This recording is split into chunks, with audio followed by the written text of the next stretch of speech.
La guerre américano-israélienne contre l'Iran a commencé le 28 février avec l'assassinat par Israël du dirigeant iranien, l'ayatollah Ali Khamenei. L'objectif de cette attaque, provoquer l'effondrement du système au pouvoir en Iran et ouvrir la voie à un changement de régime rapide, non seulement a échoué, mais a également suscité une réaction spectaculaire.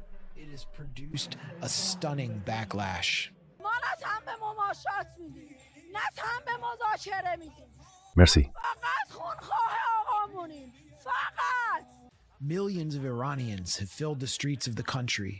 Des millions d'Iraniens ont envahi les rues à travers le pays, souvent sous les bombardements, pour pleurer Khamenei, exprimer leur défiance envers la machine de guerre américaine et israélienne et appeler leurs forces armées à affronter leurs agresseurs. The Grey Zone s'est entretenu avec Sitara Sadeghi, professeur d'études mondiales à l'Université de Téhéran, afin de mieux comprendre la résilience de la République islamique après Khamenei et la direction que prendra l'Iran alors qu'il fait face à une guerre pour sa propre existence. L'Iran subit de lourds bombardements, en particulier Téhéran. Comme prévu, cette attaque contre l'Iran a commencé par des frappes de décapitation visant la direction du pays, en particulier son principal dirigeant, l'ayatollah Ali Khamenei. J'aimerais que vous abordiez d'abord ce point, la signification du martyre d'Ali Khamenei pour le peuple iranien, pour les partisans de la République islamique, et ce que vous pensez être les répercussions politiques.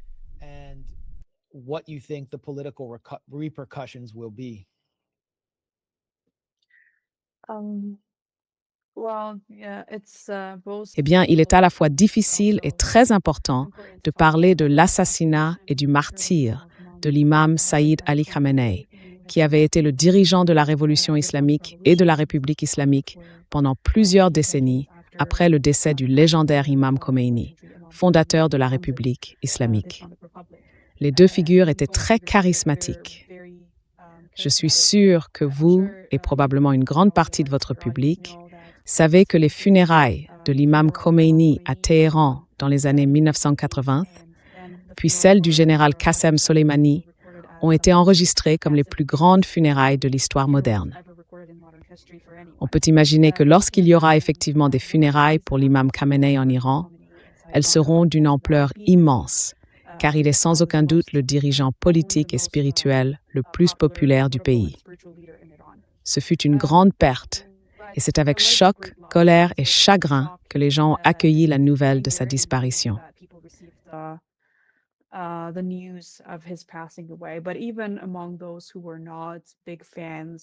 Mais même parmi ceux qui n'étaient pas de grands admirateurs ou qui n'adhéraient pas vraiment à l'idéologie chiite, où son importance est davantage mise en avant, les gens comprenaient qu'il était la force qui maintenait le pays uni pendant des périodes très critiques et à travers toutes les crises que nous avons traversées.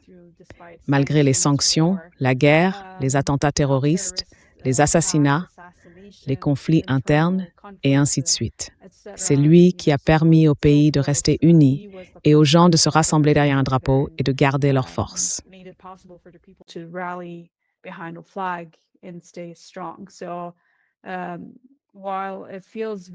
Ainsi, même si c'est très dévastateur d'apprendre la nouvelle que ce pilier, cette figure unificatrice a été éliminé, cette idéologie à laquelle beaucoup en Iran aspirent, il faut aussi dire que si l'on adopte une position anti-impérialiste, on comprend qu'il était l'un des seuls hommes politiques de la région à avoir tenu fermement face à l'agression, aux sanctions et à toutes sortes d'hostilités venant des États-Unis et de leurs bases militaires dans la région, à savoir Israël.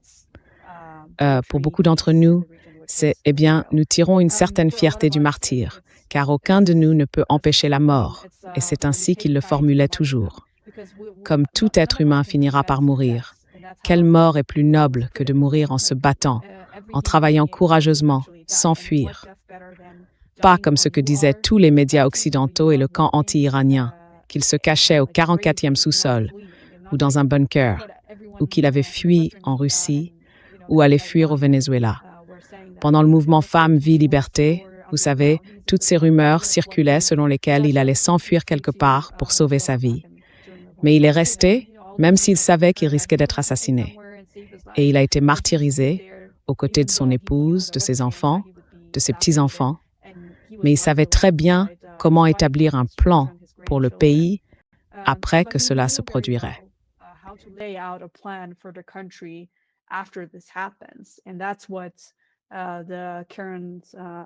Et c'est sur cela que les responsables actuels de l'Iran agissent. C'est un grand sacrifice que l'Iran a consenti afin de continuer à combattre le mal. Nous menons une guerre contre la classe Epstein de pédophiles et de cannibales, des gens qui tuent des enfants toute la journée, puis les violent pendant leur pause et mangent de la chair humaine dans leurs rituels sataniques. Nous ne menons donc pas ce combat uniquement pour l'Iran. Nous le menons pour le monde entier, pour tous ceux qui veulent voir qu'il existe encore une puissance, un gouvernement, un pays dans le monde qui ne se rend pas, ne capitule pas et reste fort face à toute agression. Et c'est ainsi que nous dévoilons le tigre de papier, car nous voyons les images provenant des bases américaines dans la région, n'est-ce pas? Cela montre donc clairement où se situe l'Iran.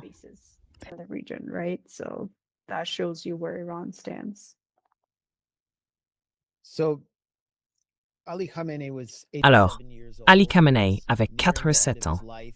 Il approchait de la fin de sa vie. Il y a cette vidéo virale qui circule, où un jeune garçon demande ce qu'il devrait devenir en grandissant, et le dirigeant lui répond « Tu devrais mener une vie vertueuse et bonne. Et puis, quand tu auras 70 ou 80 ans, tu pourras espérer être martyr. » Exactement. Jonah, j'ai honte de moi. Donc, il y a un point de vue que j'entends souvent, cette guerre était prévisible.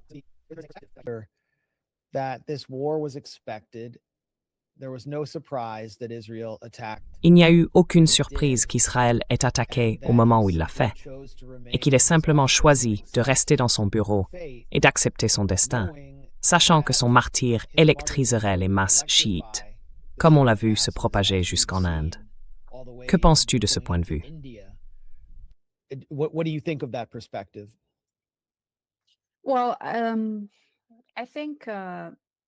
Eh bien, je pense qu'il a toujours eu cette vision de la vie et du martyr, comme tout croyant chiite dévoué, selon laquelle, quand vient le moment de mourir, cela arrive, et personne ne peut l'empêcher.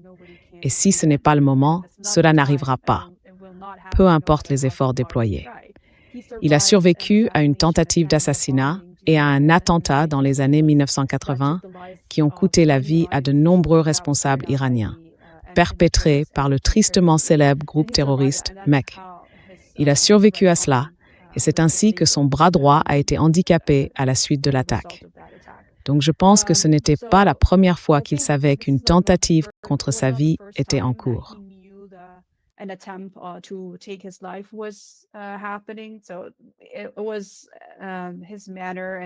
C'était donc sa manière d'être et sa vision de la vie tout au long de ces années où il avait combattu et représenté l'Iran en tant que dirigeant, plus haut responsable et commandant en chef. Je pense que c'est vrai, car il faisait très attention aux protocoles de sécurité, il suivait les procédures, faisait confiance à ses gardes du corps et aux personnes qui l'entouraient, mais il ne voulait jamais quitter le champ de bataille, qui dans ce cas était sa propre maison et son bureau, où il maintenait une routine très disciplinée pour rester informé et suivre ce qui se passait dans le pays. Je pense qu'il y a certainement du vrai là-dedans. Il savait probablement que cela pouvait arriver, mais il ne voulait pas partir.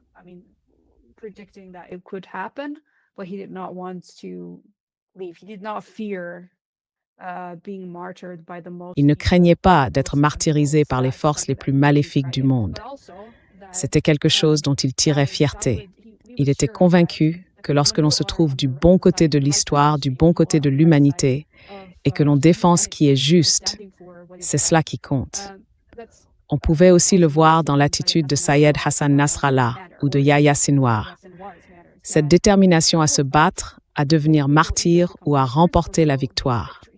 Dans son cas, parce qu'il a laissé derrière lui un héritage de lutte et de refus de la reddition, Il ne s'agit pas de savoir s'il était la figure la plus importante ou la plus charismatique de ce combat. C'est que l'idéologie, la mentalité de poursuivre la lutte demeure.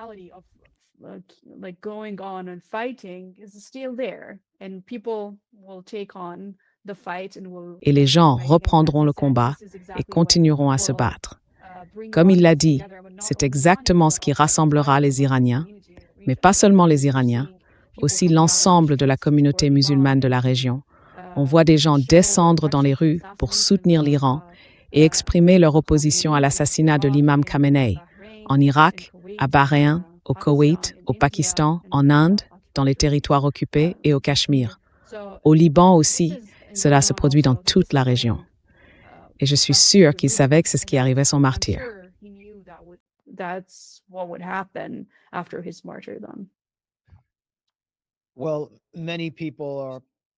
Eh bien, de larges foules de personnes sont sorties pour pleurer le martyre ou l'assassinat d'Ali Khamenei. Et pour la première fois, je vois les médias d'entreprise américains contraints de reconnaître qu'il existe une base populaire pour la République islamique en raison de ses élans de deuil et d'indignation. Cependant, il est aussi peut-être la figure la plus diabolisée au monde. Et avant lui, Khomeini. Je me souviens, même enfant, de la diabolisation de l'ayatollah.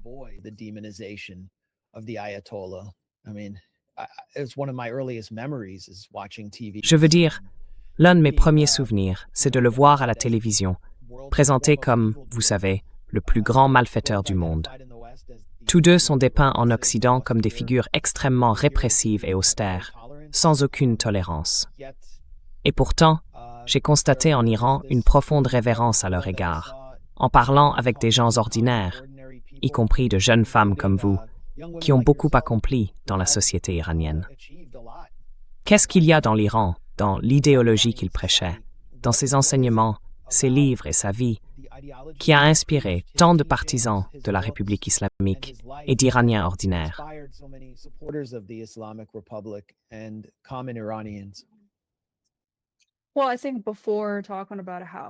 Eh bien, je pense qu'avant de parler des raisons pour lesquelles il était très populaire en Iran, et bien sûr à l'extérieur de l'Iran, je devrais d'abord dire que les Iraniens, surtout pendant les premières années après la Révolution, à une époque où la propagande des médias occidentaux n'était pas aussi massive qu'aujourd'hui, n'étaient pas vraiment des consommateurs de cette propagande. Pendant longtemps, avant qu'Internet et les chaînes satellites ne commencent à nous bombarder 24 heures sur 24 de contenu cherchant à nous faire croire qu'il n'était pas un dirigeant populaire ou à le diaboliser, les gens en Iran voyaient les choses autrement. En vivant en Iran et en voyant ce qu'il avait fait pour son pays, il a combattu pendant la guerre contre Saddam. Il ne se contentait pas de rester dans son bureau. Il allait sur les champs de bataille, vêtu comme un combattant.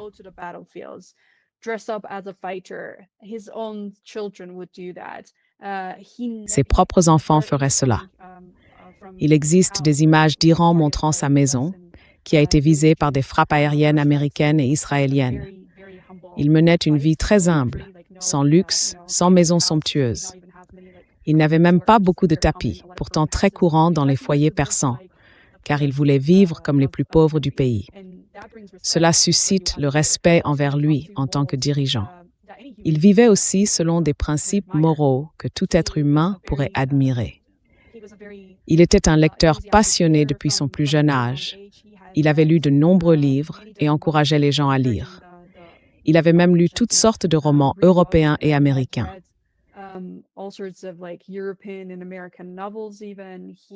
Oui, Les Misérables était l'un de ses livres préférés de Victor Hugo. Exactement. Exactement. Oui, et il y a aussi un autre roman en 4 volumes qu'il a lu sur la Première Guerre mondiale. Je crois qu'il s'appelle La famille Thiébaut, si je ne me trompe pas. Il a lu de nombreux auteurs différents et s'intéressait vraiment à la culture et à la musique. Il avait, comme tout le monde, enfin, vous savez, quand on parle d'un religieux et de la diabolisation et de la propagande diffusée à propos des religieux musulmans, on ne s'y attendrait pas. Mais ses commentaires sur la musique occidentale sont incroyables. Il connaît la musique classique occidentale, il la compare à la musique persane et orientale. C'était aussi un grand poète. Il a publié des recueils de poésie. Il était très cultivé en histoire mondiale, mais aussi en histoire de l'Iran et de la région. Et il était un fervent défenseur des droits des femmes.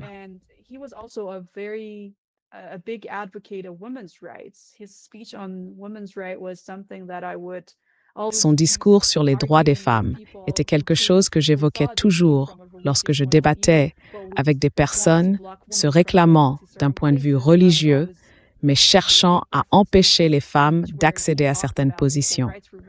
Je faisais toujours référence à son discours où il parlait de l'égalité des droits pour les femmes et les encourageait à devenir une partie importante de la société. En grandissant, lire ses discours ou écouter ses commentaires était très inspirant. Il a été la force qui a uni les Iraniens de tout l'éventail politique dans la défense du pays. Et il n'a jamais voulu mener une vie luxueuse et sûre pour lui-même, tout en envoyant d'autres personnes se faire tuer sur le champ de bataille, simplement pour pouvoir profiter du confort.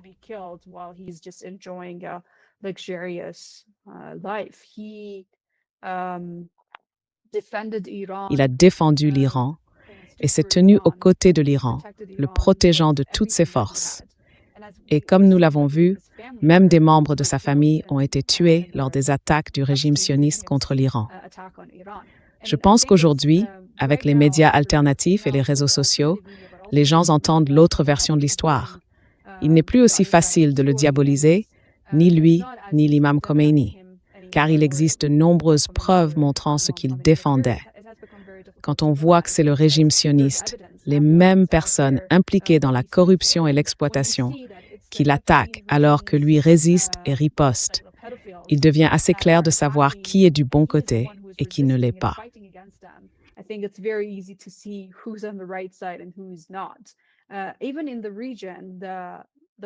Même dans la région, les dirigeants de certains États arabes, dont les Émirats arabes unis et l'Arabie saoudite, ont été mentionnés dans les dossiers Epstein. Ils n'ont aucune dignité. Ils n'ont rien pour défendre leur propre pays ni leur propre peuple. Si, par exemple, l'Iran décidait d'attaquer les bases américaines sur place, ou si les États-Unis décidaient d'attaquer ces pays, ils n'auraient rien pour se défendre, ni pour protéger la vie de leurs citoyens.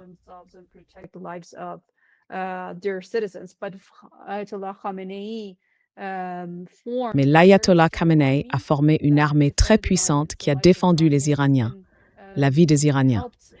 Je veux dire, l'imam Khomeini a posé les bases, mais Khamenei y a contribué. Et ensemble, ils ont bâti une armée forte capable de défendre l'Iran et ses frontières.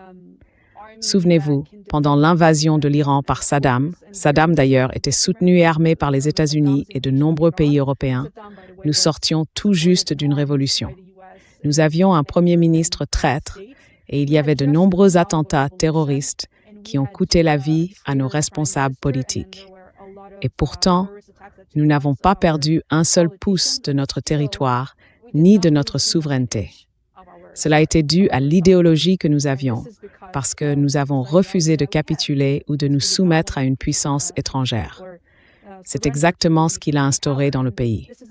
On peut le voir, par exemple, chez les commandants militaires, les commandants du CGRI qui l'ont suivi et ont sacrifié leur vie pour protéger l'Iran.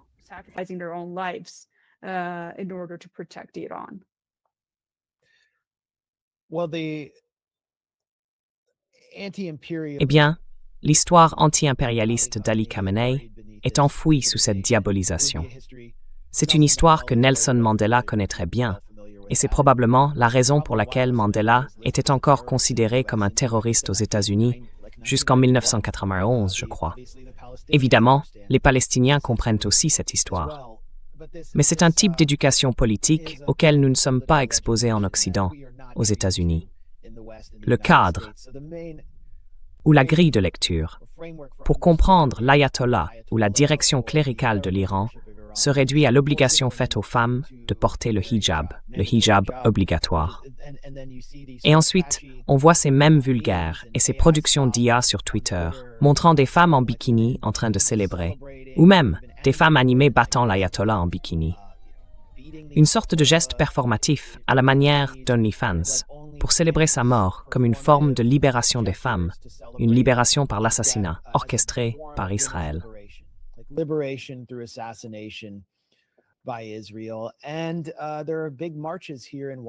Et il y a de grandes marches ici à Washington, où je me trouve, à Georgetown, le quartier le plus riche, organisées par la communauté perse locale, célébrant ces assassinats.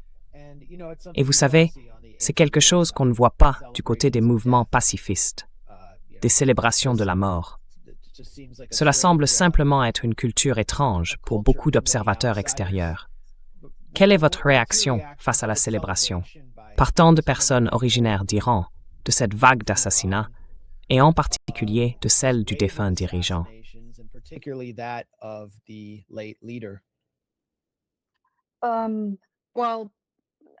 Eh bien, je pense qu'une partie de la diaspora iranienne, ainsi qu'une minorité à l'intérieur de l'Iran, ont été endoctrinés.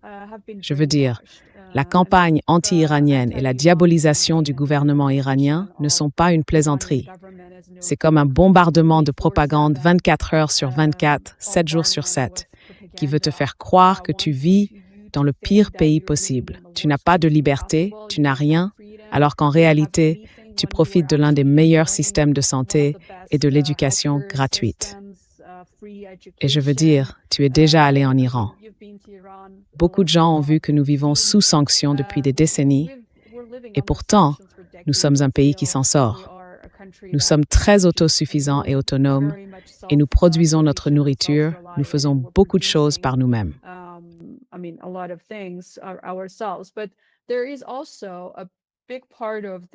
Mais il y a aussi une grande partie de cette diaspora iranienne, je dirais vraiment malade et pervertie, issue des familles riches liées à la famille Pahlavi, l'ancien monarque renversé par la révolution populaire iranienne. Ils ont fui le pays avec l'argent du peuple et se sont construits une vie de luxe aux États-Unis. Et bien sûr, ils vont appeler à bombarder les Iraniens et applaudir l'assassinat du dirigeant iranien parce qu'ils n'ont jamais vécu ici ou qu'ils sont tellement détachés des réalités du terrain qu'ils n'ont aucune idée de ce qui se passe. Parfois, ils ne savent vraiment pas, car comme je l'ai dit, ils sont déconnectés. Parfois, ils veulent alimenter cette peur. Des clichés très orientalistes et coloniaux sur l'Iran, par exemple, selon lesquels les femmes sont opprimées, qu'elles n'ont aucun droit.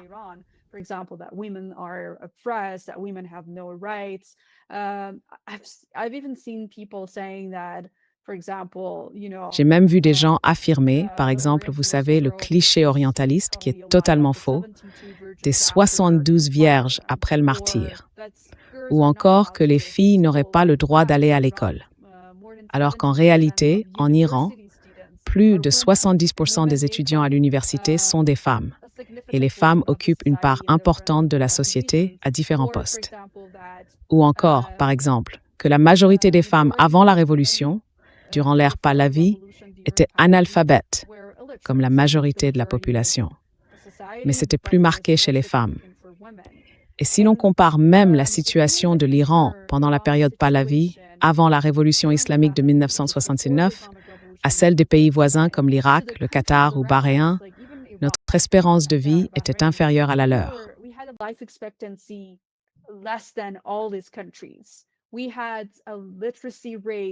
Nous avions un taux d'alphabétisation bien inférieur à celui de tous ces pays. Ils ne veulent donc pas reconnaître que la République islamique a en réalité apporté une forme de liberté aux femmes, car il y avait déjà beaucoup de femmes musulmanes depuis plus de 1000 ans. La République islamique ne nous a pas apporté l'islam. Nous étions déjà musulmans et nous voulions pratiquer notre propre culture. Même la famille Pahlavi, si l'on regarde leurs noms, portaient tous des noms musulmans. Par exemple, ils allaient au sanctuaire pour montrer du respect ou gagner la faveur du public. Ils veulent donc vous faire croire que c'est la République islamique qui a imposé l'islam aux Iraniens, alors qu'en réalité, les Iraniens sont musulmans depuis des millénaires.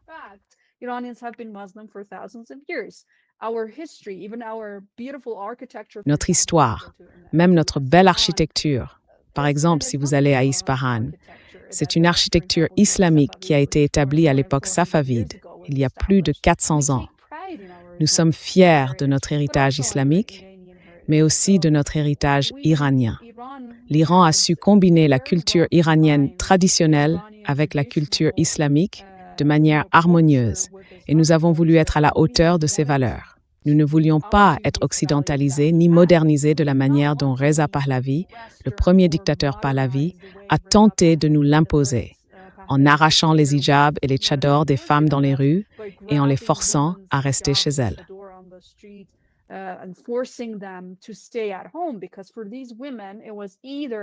Parce que pour ces femmes, c'était soit « je vais faire partie de la société avec mon hijab », soit « si vous m'obligez à ne pas porter mon hijab, je resterai simplement à la maison ».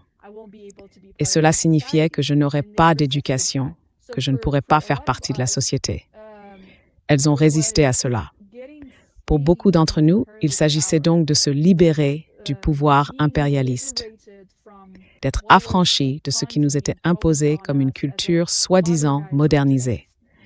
Et avec la modernisation, le dictateur Pahlavi n'a rien apporté en matière de technologie ou d'éducation. Il voulait seulement changer le code vestimentaire pour que les gens ressemblent à ce qu'il avait vu en Occident lors de ses voyages luxueux.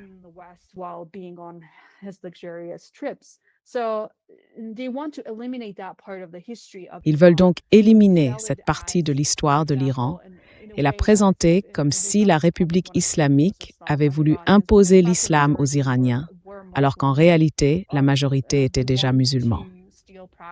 Ils veulent s'approprier la pratique religieuse, même si elle fait partie de la société et que les gens y restent attachés. Mais je pense aussi que quiconque voit ces personnes applaudir pendant que des bombes sont larguées sur des civils à Téhéran peut comprendre de quel côté elles se situent. Si l'un d'eux avait de la famille ou des amis vivant en Iran, il ne se réjouirait jamais en regardant des bombes tomber sur des zones résidentielles à Téhéran et dans d'autres villes.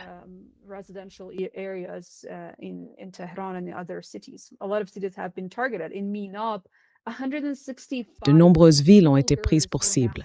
À Minab, 165 écolières ont été massacrées lors de la frappe. En quoi est-ce une libération? C'est vraiment intéressant et cela révèle la nature du régime Epstein aux États-Unis et en Israël. Ils ont commencé par les tuer. Le premier massacre a été celui de 165 écolières. Ensuite, ils ont attaqué l'hôpital Gandhi à Téhéran, où se trouvaient des cuves d'embryons qu'il a fallu transférer d'urgence vers d'autres hôpitaux pour sauver des vies. Des personnes allongées dans des lits d'hôpital ont été prises pour cible. Des aires de jeu sont visées à Téhéran.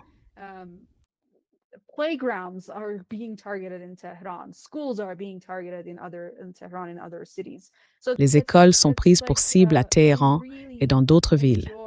C'est comme s'ils prenaient vraiment plaisir à tuer des enfants. Et comme je l'ai dit, il suffit de regarder les dossiers Epstein. Ils ont violé des enfants et mangé des embryons dans leurs rituels sataniques. Et maintenant, ils s'en prennent aux enfants dans les écoles, exactement comme ils l'ont fait à Gaza. La majorité des victimes parmi les centaines de milliers de personnes tuées pendant le génocide à Gaza étaient des enfants et des femmes. Qu'est-ce que cela te dit sur le régime qui nous attaque? Nous avons vu ce que donne l'émancipation en Afghanistan, en Irak et en Libye. Ce n'est que du chaos permanent.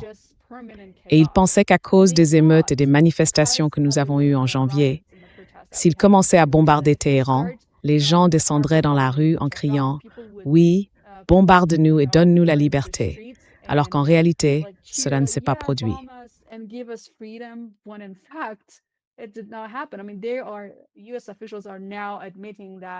Je veux dire, les responsables américains admettent maintenant que le changement de régime n'aura pas lieu.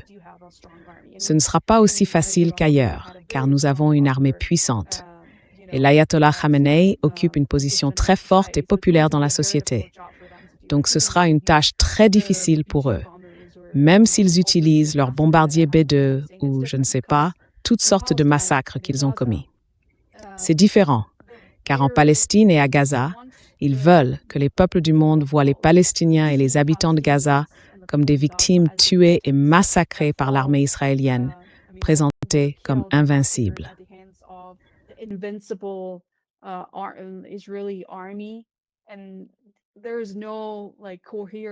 Et il n'existe aucun pays cohérent doté d'une armée forte, capable de défendre ses populations.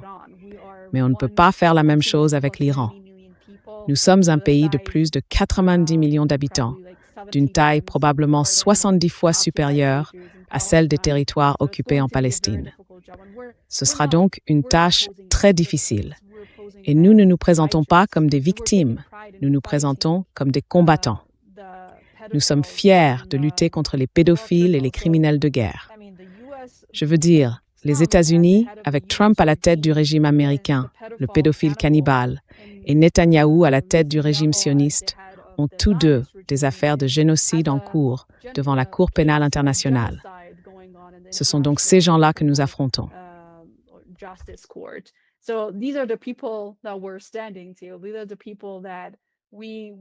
Ce sont ces gens-là qui nous attaquent, comme les personnages les plus maléfiques de n'importe quelle fantaisie hollywoodienne sur le satanisme que l'on puisse imaginer.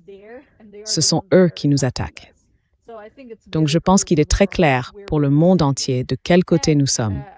Je reçois des messages de mes amis en Europe, en Amérique latine et même de certaines personnes aux États-Unis qui me disent « Vous menez cette guerre au nom du monde.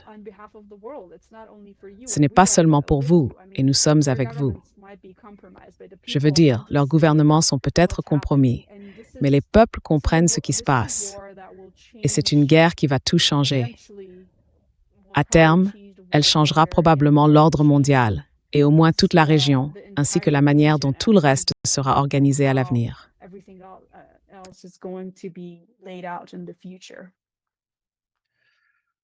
Quelle a été la réaction de ta famille et des personnes que tu connais face à la violence imposée à l'Iran? J'ai vu aux informations aujourd'hui qu'Israël avait mené une frappe double tap au centre de Téhéran, visant une équipe de secours. Comme tu l'as mentionné, les hôpitaux sont attaqués. Il y a eu un massacre de jeunes filles dans une école et une équipe féminine de volleyball a été tuée pendant un match. Cela commence à ressembler à une violence de type Gaza qui cible délibérément les civils. Comment les gens réagissent-ils?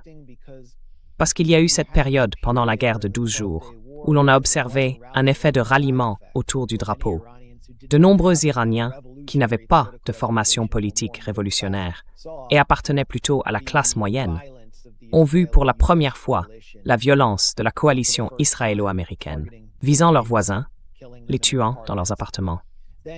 Puis il y a eu cette période de polarisation après les manifestations et les émeutes des 8 et 9 janvier qui semblait avoir sapé cette unité. Comment la société réagit-elle aujourd'hui, d'après ton expérience personnelle, puisque tu es à Isfahan?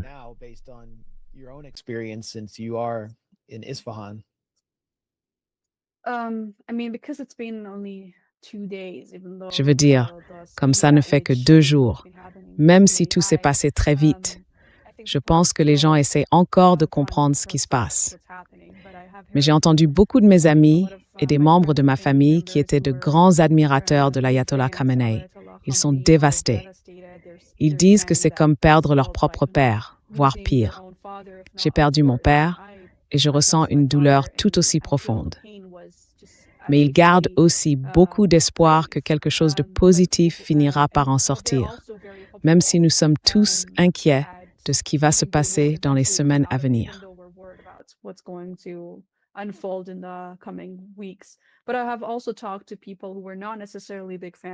Mais j'ai aussi parlé à des personnes qui n'étaient pas forcément de grands admirateurs de l'ayatollah Khamenei, mais qui comprenaient que sa direction était essentielle à l'unité de l'Iran. Elles s'inquiètent de ce qui pourrait se produire, craignant une sorte de balkanisation du pays, car on entend dire que les frontières avec l'Irak, avec le Kurdistan irakien et d'autres régions sont visées. Au moins 20 gardes-frontières ont été tués. Des villes situées le long de la frontière sont bombardées. Et nous avons également entendu dire que, si je ne me trompe pas, environ 11 000 prisonniers de l'État islamique ont été transférés de Syrie en Irak. Et je pense que les États-Unis et Israël prévoient de les garder là-bas. Donc s'il y a une possibilité pour eux de déchaîner la terreur et des sectes de la mort à l'intérieur de l'Iran afin de déstabiliser le gouvernement, ils le feront. Mais jusqu'à présent, nous avons résisté à cela. Il y a tout de même des inquiétudes quant à la direction que cela va prendre. J'ai parlé à des amis qui disent que non, nous avons une armée forte et que le dirigeant a très clairement et en détail exposé un plan sur ce qu'il faut faire et sur ce qui se passera ensuite. Et nous allons gagner cette guerre. Ce sera une guerre très difficile.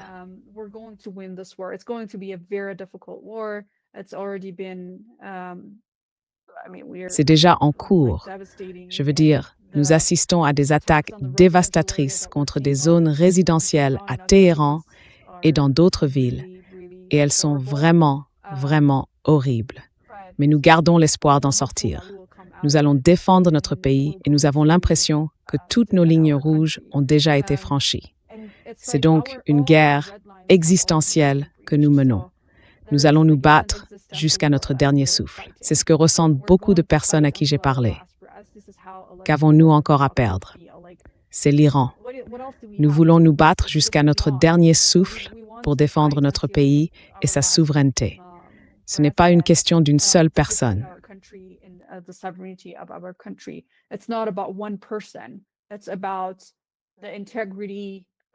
Il s'agit de l'intégrité et de la souveraineté de notre pays.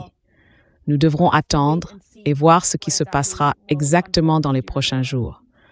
Mais même sur les réseaux sociaux, je vois des personnes qui disaient auparavant ne pas être vraiment fans de l'ayatollah Khamenei, réaliser maintenant le rôle important et significatif qu'il a joué dans l'unification du pays.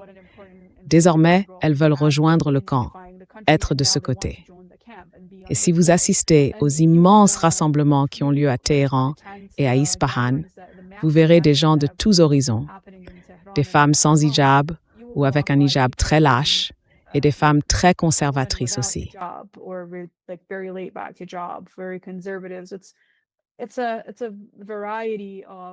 C'est une diversité de personnes issues de différents horizons politiques, de différentes croyances religieuses, et elles soutiennent l'unité de leur pays.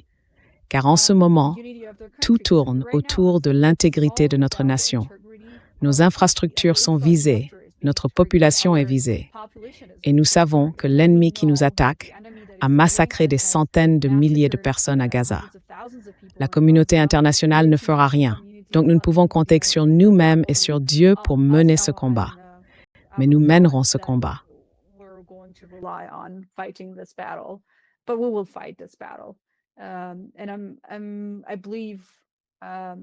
Et je crois qu'il y aura la victoire. Comme je l'ai dit, selon nos convictions, nous serons soit martyrisés, soit victorieux. Et pour nous, les deux situations sont des victoires. Parce que nous n'allons pas capituler. Nous n'allons pas nous rendre. C'est exactement ce qu'a exposé et conseillé l'imam Khamenei dans son dernier discours, que des peuples comme nous, comme les Iraniens, avec des milliers d'années de civilisation et une histoire et une culture très riches, ne se rendront pas à quelqu'un comme les États-Unis ou Israël. Donc nous ne nous rendrons pas. Nous nous battrons aussi longtemps que nous le pourrons.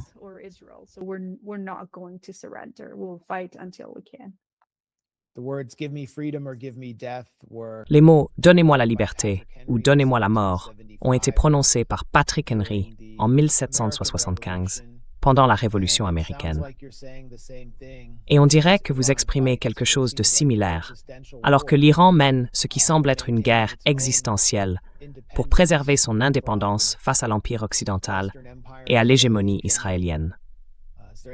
Y a-t-il quelque chose que vous souhaiteriez ajouter avant de conclure cette dernière conversation?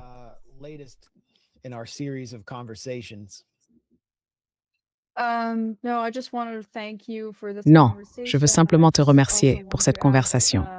Je veux aussi ajouter que, comme je l'ai dit, il existe une partie vraiment malade et perverse de la diaspora iranienne qui se réjouit de notre mort.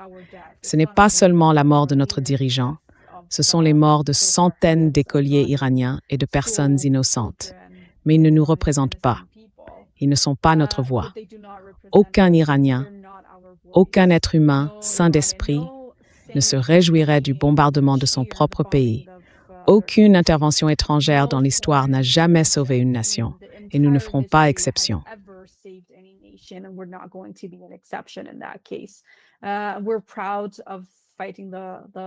Nous en sommes fiers de mener le combat que nous menons. Et comme vous l'avez dit, il y a de nombreux dirigeants. C'est une autre guerre contre le colonialisme et l'impérialisme que nous menons. Les peuples d'Afrique, d'Amérique latine et d'Asie comprennent de quoi il s'agit. Ils comprennent ce que signifie l'indépendance et la liberté et quelle en est la valeur. Ils savent qu'il faut d'immenses sacrifices pour y parvenir, mais nous sommes prêts à faire ces sacrifices pour protéger notre liberté et l'indépendance dont nous jouissons depuis 37 ans.